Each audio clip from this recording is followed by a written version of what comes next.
Ladies and gentlemen, you're next. The Rise of the Democrat Gulag. Please welcome former Chief of Staff to the United States Secretary of Defense, Kash Patel. From Arizona, Congressman Andy Biggs. Founder of the Walk Away campaign, Brandon Straka. And your moderator, former Associate White House Political Director to President Reagan, Jeffrey Lord.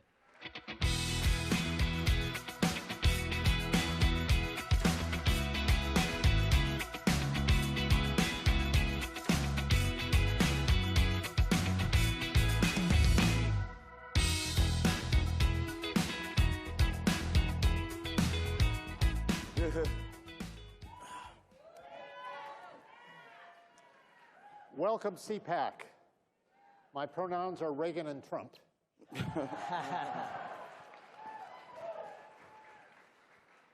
Well, I'd like to get right to it. We have a little less than 20 minutes here.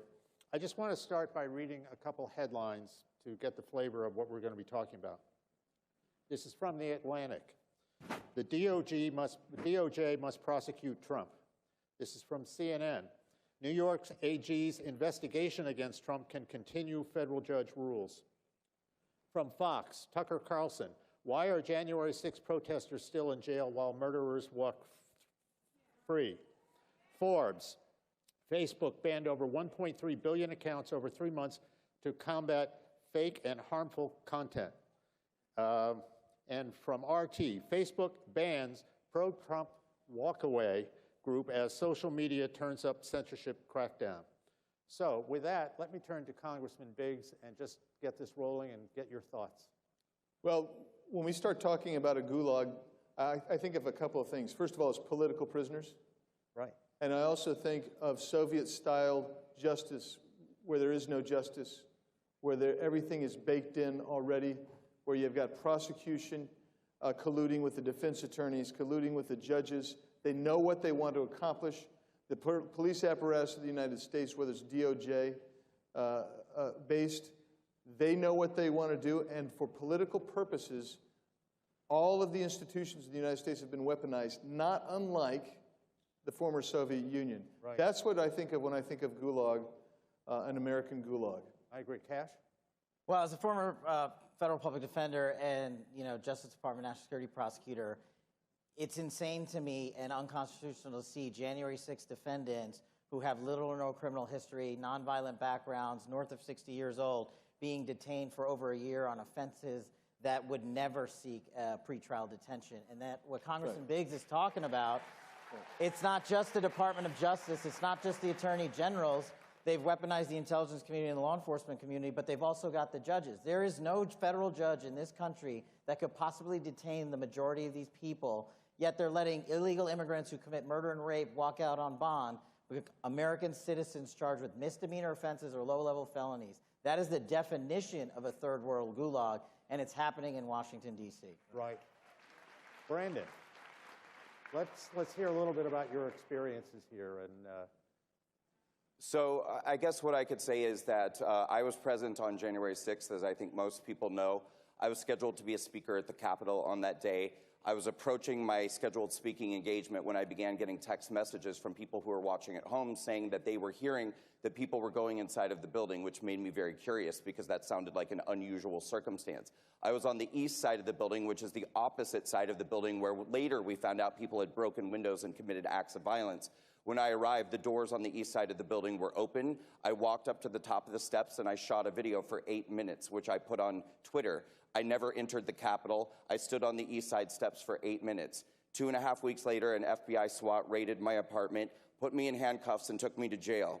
I sat in jail for days, and when I got out, I found out I was facing multiple felony charges and a misdemeanor. And this began what became well, it hasn't ended. It's actually, in the last couple of weeks, they're coming after me again on new things related to my case, which I thought was over.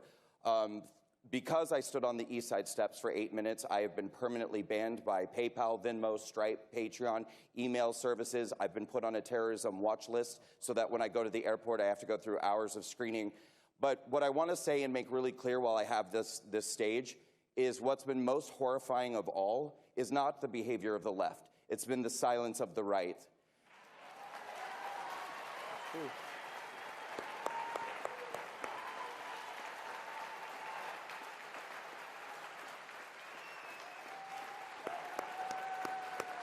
And I'd like to finish my point.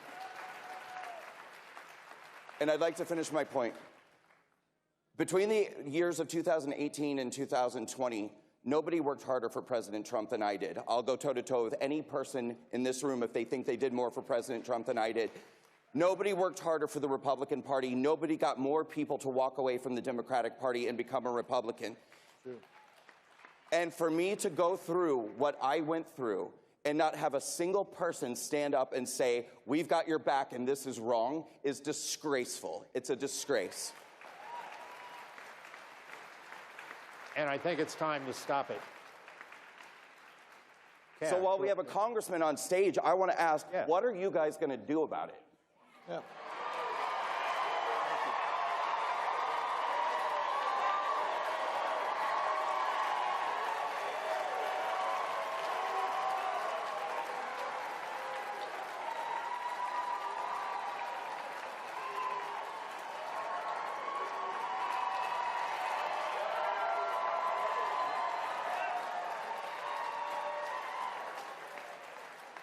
Because you can come out here and repeat the talking points all you want, but that doesn't change a thing. And if you can even name the names of 5 people sitting in the D.C. prison right now, I'll write you a check for $10,000.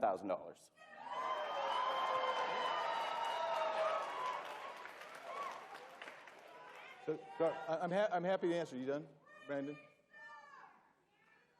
Well, hang on. Congressman, go ahead. Yeah. So I appreciate it, and I appreciate the frustration. But I want you to know that it wasn't nobody that stood up and declaimed and criticized what was happening to you and other January 6th prisoners. It is still happening. It is still happening. But I will tell you this. Come on, because we don't have a lot of time. There are probably a dozen of us who have attempted to get into jails. Okay, very good. Yeah. Yeah. Who have attempted to raise this and elevate this to where I think it needs to be, and that is to attack what's going on the other side. We didn't get the support from a majority of Republicans. I'm just going to be frank with you. But we continue to push, and I've worked with lawyers who have represented members, individuals in jail. Do you think it's odd that I haven't heard from a single sitting member of Congress with what I've gone through on the Republican side? Do you think that's odd? Yes. Yes, I think so. And I have contacted people who have taken my phone calls. I have not been approached by anyone. And you sat on my stage in 2019 at a walkaway event. You know me. I do know you. You probably have my phone number. I don't know if I do or not, but I do know this, that I have worked with lawyers who have represented J6 defendants. I have met with them. We have tried to come up ways to devise to protect as much as possible. What you went through is not just inappropriate, it's inhumane, it's unjust, and it's un-American.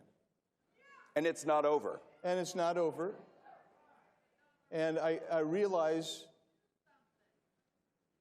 there are things we can do, and there are probably 10 or 12 of us in Congress that are trying to do something. I am one of those. And wait, hang on a second. Hang on. Hey, Look, come on.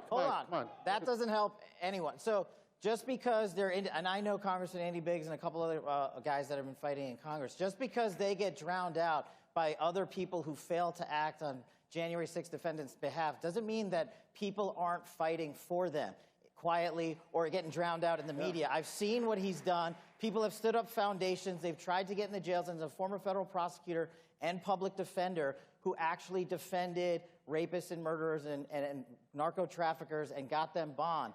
Nobody cared, but there is a group that cares. These people are funneling money through foundations to help J6 defendants. I know I'm doing it. We don't do it for the notoriety. And this congressman, along with a few others that I can name, isn't out there trying to claim the media grab for it. And whether or not you personally hear from someone doing something, I think it is dismissive of the people that are doing the work on the front lines. And there are a lot of people doing that work. So I won't stand for anybody who thinks everybody's doing nothing. A lot of people are doing too much of nothing, but there's a few people doing a whole ton of stuff to support the January 6th movement. I was the first one subpoenaed by the January 6th committee. It cost me $200,000. I didn't complain about it. I went there, testified, and have demanded my transcript be public so the world knows what the truth about January 6th. Those are efforts people can also get behind to support January 6th and the truth and all of the J6 defendants. I just want to add to that. There is a reason that 5 of us have been attacked by this January 6th committee. There is a reason that we have been threatened with prosecution. There's a reason that 5 of us have been attacked. And I'm one of those. And it isn't because I've sat silent, and it isn't because I haven't been fighting. You happen to be the congressman who's sitting across from me right now. So just to be clear, yeah, you're taking the brunt of a lot of my heat right now, but that's because you happen to be here. I wish I could talk to every single one of you right now, today. I wish I had all of you here. Yeah. But let me also say, if you want to be out there fighting for J6 defendants and you want to be out there fighting for the truth and for justice for people, the first logical step to take would be contact people and ask them what they've been through. You guys have no idea what's going on. You don't. You might think that you do, but you don't. It's not normal for people to be facing misdemeanor charges to be committing suicide. That's not normal. 3 January 6 defendants have committed suicide. 2 of them were facing misdemeanor charges. It's not normal for people on first offense misdemeanors to be spending months in federal prison. That's not normal. And I do talk to J6 defendants, people that I've gotten to know since I was arrested, and we all share the exact same torment, which is we expect the left to be terrible. The left's doing what the left does. They're being evil, they're being duplicitous, they're being horrible. But where the hell is our team? Yeah. Where are our people? So because, hold on. Oh, I thought you wanted to respond, so. Yeah. Because we teach them by how we respond and how we react to things. When they see me getting the hell kicked out of me for a year and a half and you guys doing nothing, it teaches them that they can do it to them and them and them and them and them. They're next. Right. You know, because who's going to stand up for you? What?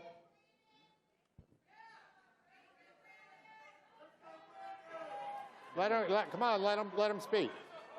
We got a little over 7 minutes left. And I want to encourage everyone here to come to CPAC Central and come to my booth, because we've designed a performance art piece where you can hear the actual stories of real January 6th defendants and what they have been through. We have headsets that you can put on and listen to them tell their stories, because nobody's listening to these people. Come to the walkaway booth at CPAC Central so you can hear for the first time from these people who are suffering.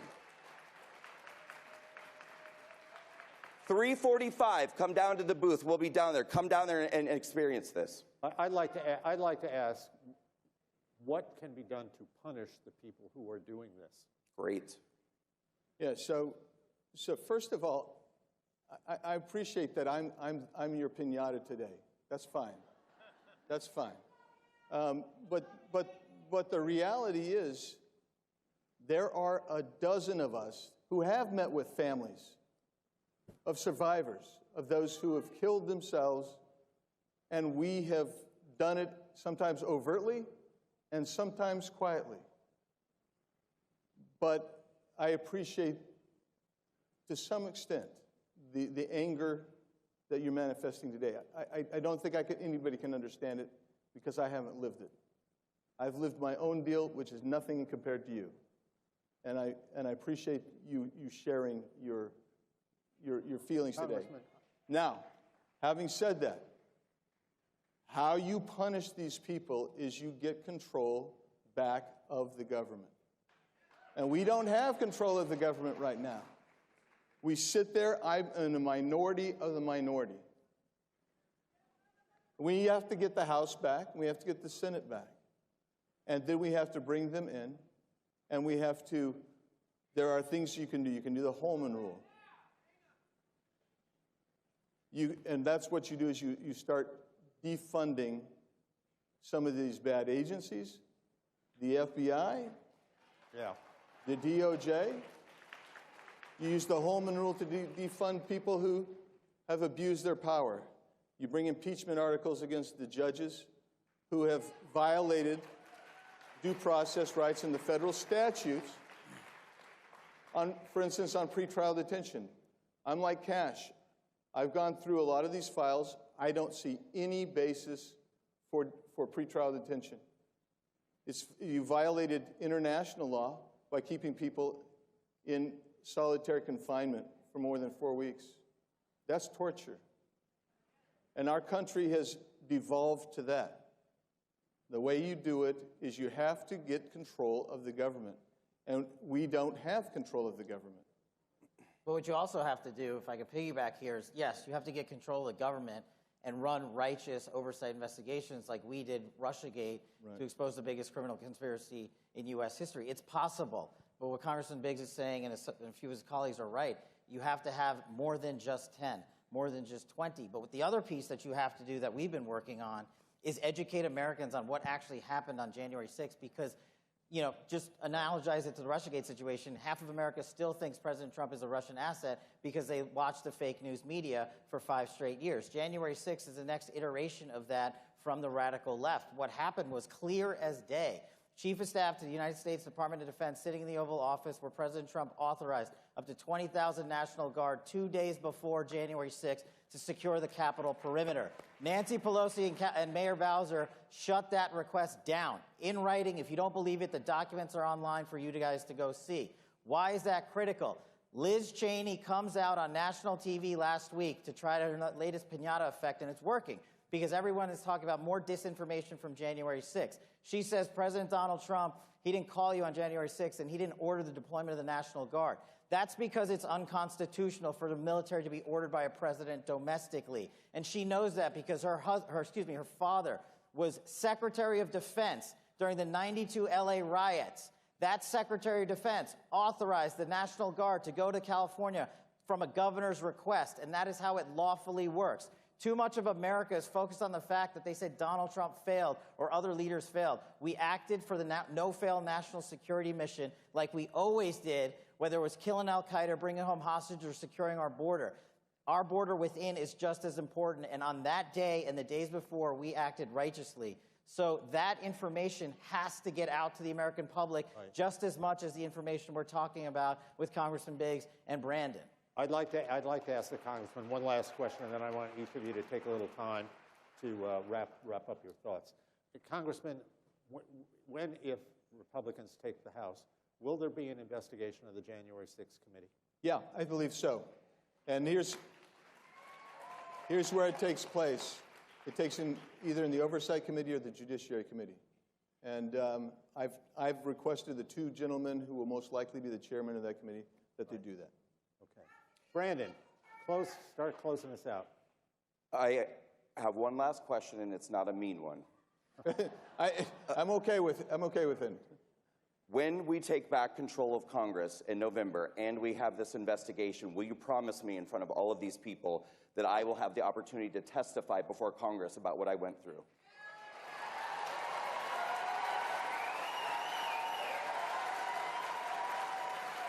If the chairman don't let you testify, I will find a way to arrange it so you can come testify somehow. Excellent. Okay? All right? Yeah. Hold on. We got 40 seconds left. 3:45 p.m. I want to see each and every one of you down at the walkway booth so you can see what we're doing to bring to life the stories of January 6th. I want to shake all of your hands and take pictures with each and every one of you. Thank you. Congressman, close out, and then Cash. Well, I mean, Brandon has lived the American gulag. He has. But there are others still in there. And until we solve that problem, and where we're going, we're not going to get this thing solved altogether, and that's the problem. Exactly. I agree. And so there's a lot more work to be done, and we're going to be fighting endlessly. I'll be out there, too, with my team, Fight with Cash and the Plot Against the King. If you want to learn and teach Americans and our children what happened on Jan 6th, what happened in Russiagate, come see us outside. I'll be talking to each and every one of you and taking all the photographs you want. Thank you very much. Thank you.